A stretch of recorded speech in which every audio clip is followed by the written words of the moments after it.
안녕하세요. 하경쌤입니다. 여러분과 이번 시간에는 수문 그림 찾기 정답을 맞춰보는 시간인데요. 수문 그림 찾기 그 교과서 미술 2편의 해설편의 영상입니다.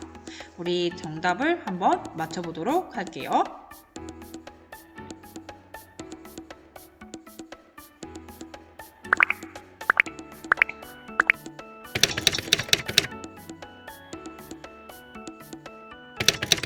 네, 첫 번째 우리가 맞췄던 문제인데요. 이 문제의 정답은 바로 대지미술입니다. 여러분도 잘 맞춰주셨겠지만 아닌가? 네, 잘 맞춰주셨겠지만 1960년대 이후에 우리 미술이 어떤 캔버스에 어떤 화판 안에 그려진 그림이 돈의 가치가 부여되면서 돈처럼 굉장히 고가, 혹은 저가로 사고 파는 그런 행위들에 대해서 대지미술 작가들은 굉장히 비판적인 시각을 갖고 있었어요. 그래서 어떤 캔버스 안에 그려지는 그림, 그 다음에 화랑이라는 미술관 안에서의 놓여지는 전시되는 이런 작품의 어떤 한계들을 비판을 하면서 미술이 사고 팔지 못하게 거대한 캔버스, 화랑 밖으로 넘어가서 거대한 캔버스를 넘어간 그런 어떤 환경 속으로 들어가서 우리 주변에 있는 자연 환경을 미술 재료의 일부로 활용을 하면서 주변에 놓이는 환경과 작품과 인간 이 세 관계를 끊임없이 탐색하면서 다음과 같은 작품이 탄생했습니다. 이 작품은 어떤 결과보다는 과정을 중시하면서 대지미술의 어떤 큰 거대한 사이즈의 작품들을 보여주며 이런 환경 속에서 작품이 우리 인간들과 끊임없이 숨쉬고 호흡하며 이렇게 작품이 될 수 있다. 이런 것 자체, 이 환경 자체가 작품이 될 수 있다라는 것을 보여주고 있습니다. 여러분도 이 대지미술에 대해서 조금 간단하게라도 알아가는 시간이 됐으면 좋겠습니다. 자, 다음 문제 갈게요. 두 번째 문제입니다. 이 그림의 작품 제목 아시죠? 모나리자죠. 이 눈썹 없는 이 여인 굉장히 유명합니다. 이 모나리자 작품을 보면은 굉장히 사실적이고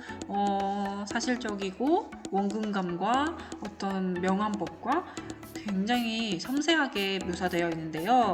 여러분이 잘 아시다시피 이 모나리자 작품을 보기 위해서 한 해에 끊임없이 많은 사람들이 프랑스로 여행을 가기도 합니다. 자, 이 작품의 제목을 잘 기억해 주시고 모르는 사람이 없었겠죠? 작가 이름도 기억해 주시고 작품을 좀 감상해 보는 시간 가졌으면 좋겠습니다. 세 번째 문제입니다. 이 작품 정답 빠르게 확인하겠습니다. 바로 패러디입니다. 이 작품을 그리는 제작한 표현 기법을 바로 패러디라고 하는데요. 이 패러디는 앞에서 봤던 모나리자, 다빈치의 모나리자와 같은 명화를 가져와서 그대로 빌려와서 변형시키고 혹은 그대로 가져와서 자신의 어떤 비판적인 마음, 생각들을 담아서 이런 작품을 표현을 했는데요.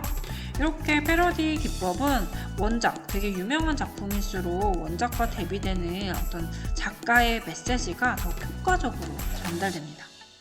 이렇게 우리가 굉장히 모나리자의 최고의 작품이다. 굉장히 유명한 작품이다 라는 어떤 신화적인 권위를 가졌죠.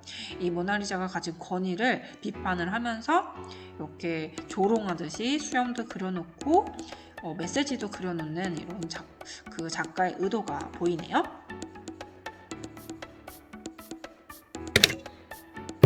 자, 다음 작품입니다. 이 작품의 난초 뿌리의 의미는 무엇일까요? 였는데요. 자, 의미는 바로 나라를 잃은 절망감입니다.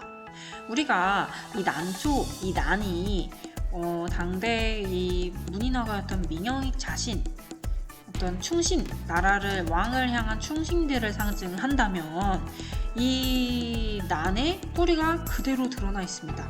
빼앗긴 국토의 슬픔으로 인해서 난 또한 우리의 서지처럼 빼앗긴 땅을 잃은 이런 뿌리가 드러난 이런 난이 그대로 표현된 겁니다.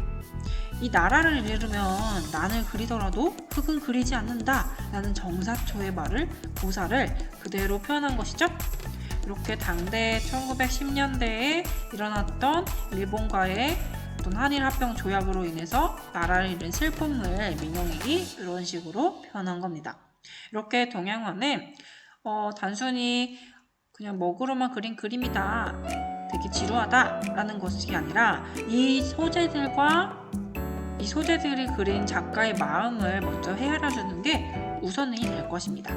이 작품을 잠깐 감상해 보시고 우리 다음 문제 정답 맞추고 있습니다.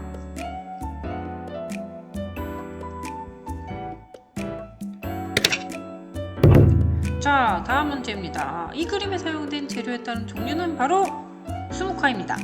이 작품을 딱 보면은 먹으로 그렸네? 라는 바로 알 수 있죠. 그래서 먹으로 그린 이 그림을 바로 수묵화라고 하는데요.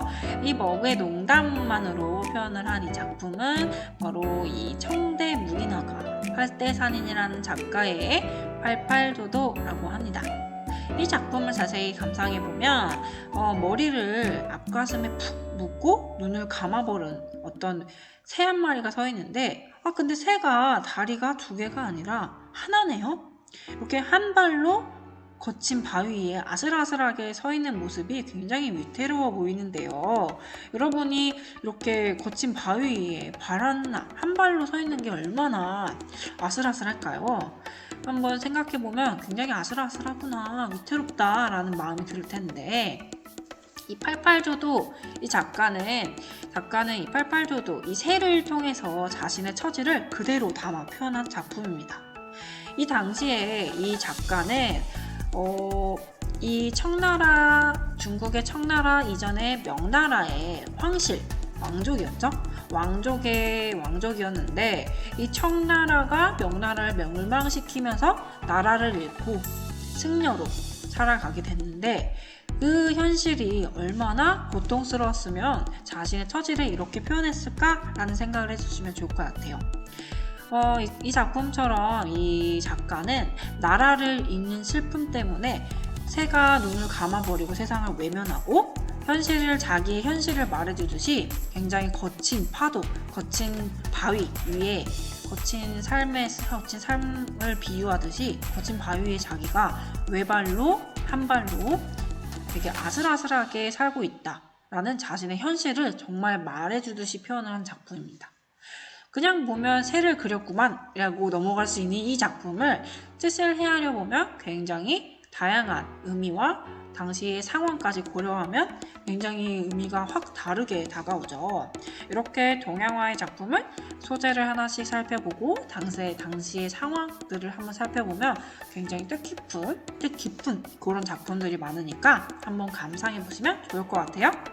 다음으로 넘어갈게요. 자, 마지막 이 정답은 인상주의입니다.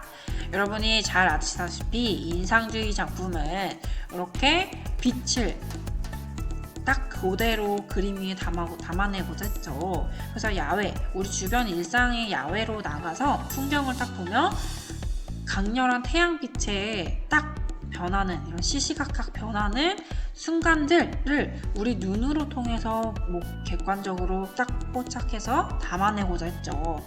이렇게 빨리 야외에서 그림을 그리다 보니까 빠르게 붓터치로 굉장히 짧게 터치로 하면서 물감을 또 섞지 않고 그대로 밝은 원색을 그대로 사용하면서 이런 멋진 작품이 등장하게 되었습니다. 이렇게 인상주의를 좀 기억을 해주시고 여러분이 궁금한 친구들은 교과서를 참고해서 더 살펴보시면 좋을 것 같아요.